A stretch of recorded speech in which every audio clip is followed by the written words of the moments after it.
It's a new year and a new review, and if 2024 taught me anything, is that Megatron and Elphaba were both right.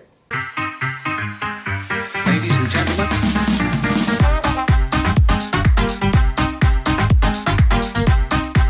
Hey, what's going on, everybody? Welcome back to the channel, and welcome if this happens to be the first time you're checking out one of my videos. For today's review video, I am taking a look at Wicked. This stars Ariana Grande and Cynthia Erivo, and is directed by John Chu.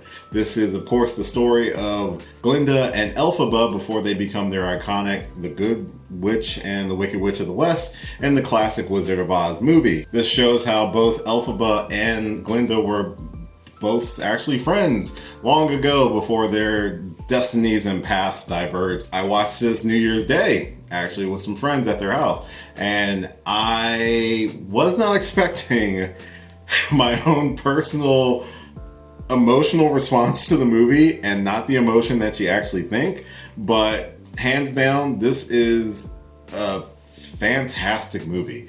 I've never read the book of Wicked, and I've never actually seen the Broadway play, but from my understanding, the movie takes more from the Broadway show than the actual book, or it's vice versa. I'm not 100% sure.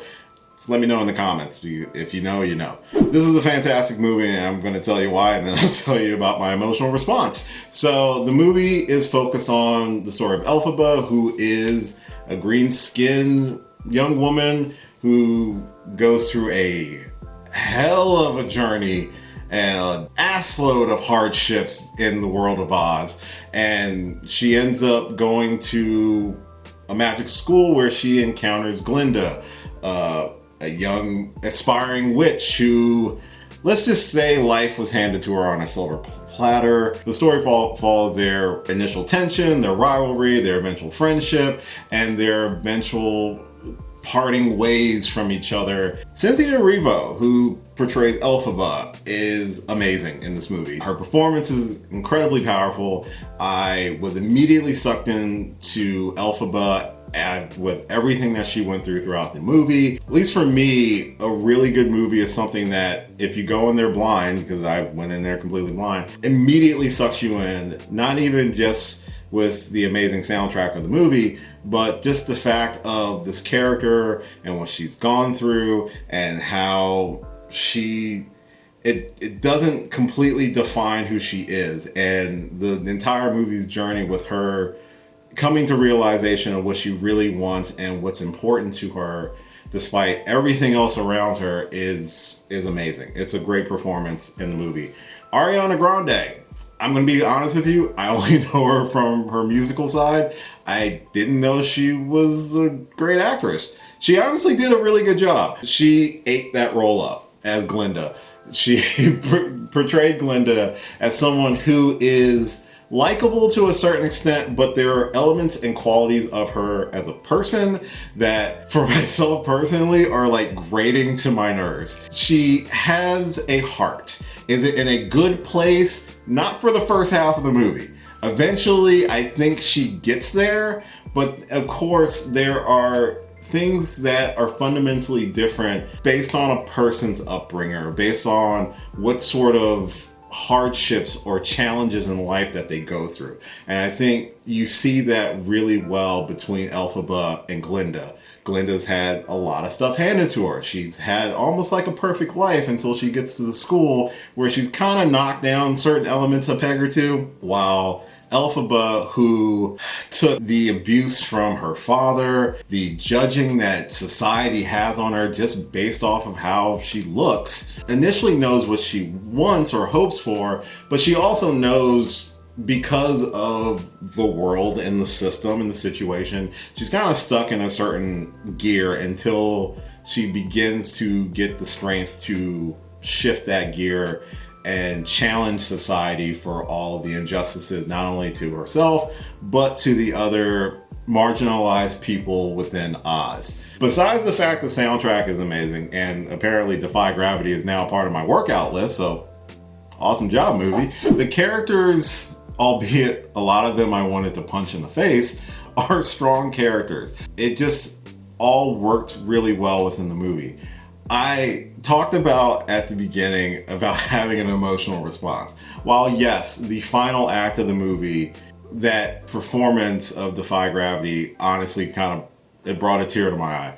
It was really good, and it just fitted with the whole culmination of everything, especially within that third act.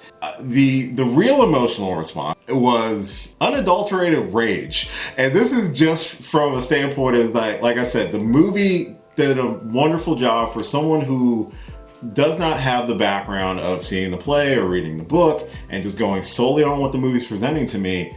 It did such a good job of presenting Elphaba as the person to be invested in.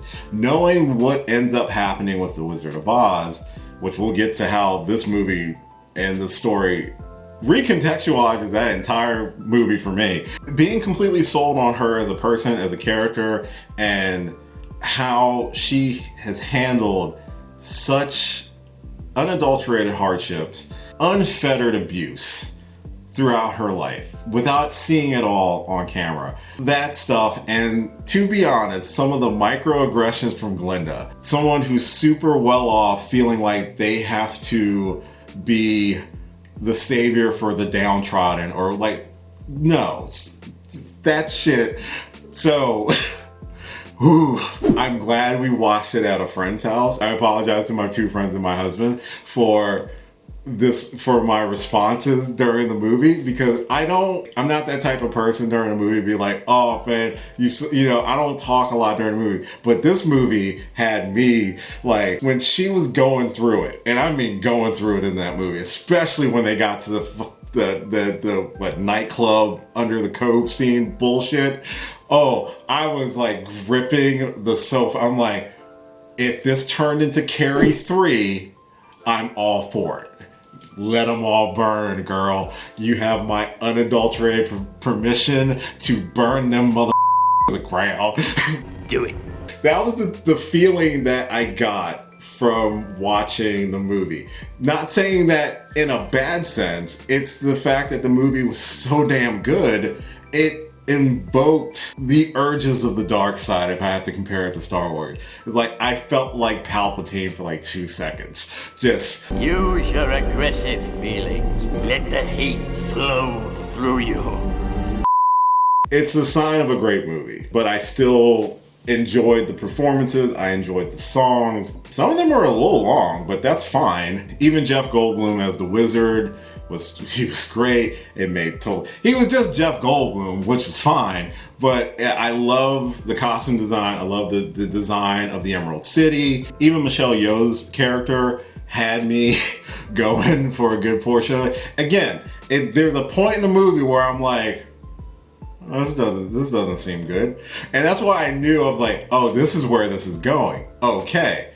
And the fact that this is just part 1, and that there is, of course, a part 2 coming out, I believe this year, I'm very much looking forward to it. Wicked is worth all the hype. It honestly is. For someone who does not have as much of a connection to it prior to the movie, for the movie to not only be performed wonderfully by both Ariana Grande and Cynthia Erivo, to the design of the costumes and the world of Oz, how it's portrayed. The music is just incredible. It did trigger some past trauma a little bit, which I will forgive, because that just made me more invested in the movie, if that makes sense. And also, again, for me, I'm late to the party with this one, but for me, just recontextualize all of Wizard of Oz. Like how if you rewatch Wizard of Oz after watching, I'm assuming, these two, it's just gonna put that movie in a completely different light. And I might do that after seeing the sequel, whenever the sequel comes out. But as for Wicked, it's incredible. It's a great movie. I highly recommend, if you haven't seen it, see it. If you did see it, let me know what your favorite song is, or anything I might have missed from the movie, or anything maybe the movie does differently that they didn't do during the Broadway play. Any of that information, let me know that stuff in the comments. I'd love to hear that from people. I love that when it's not something that's usually in my Rolodex of knowledge. I love learning about this stuff. So if you do know, let me know that stuff in the comments. But that is going to do it for this review of Wicked. Thank you for checking out this video, especially if you happen to have been new here. And if you would, please check out some of the other videos I have on the channel. I have an enormous amount of videos on the channel. I actually just posted, to kind of kick off the new year, a recap of 2024 for some of the comedic based bits in some of my videos that you may or may not have seen. That's on the channel. Give it a watch. It's 2025. Here's hoping for a better year. But subscribe to the channel if you would, please. That would be brilliant. We'll eventually hit 1,000, but we're gonna do it our way, and I can't do it without you. So subscribe, check out other videos. They're all over here, more than likely, depending on when YouTube pops it up. Doing jazz hands apparently, but until the next time, I will catch you later. See ya.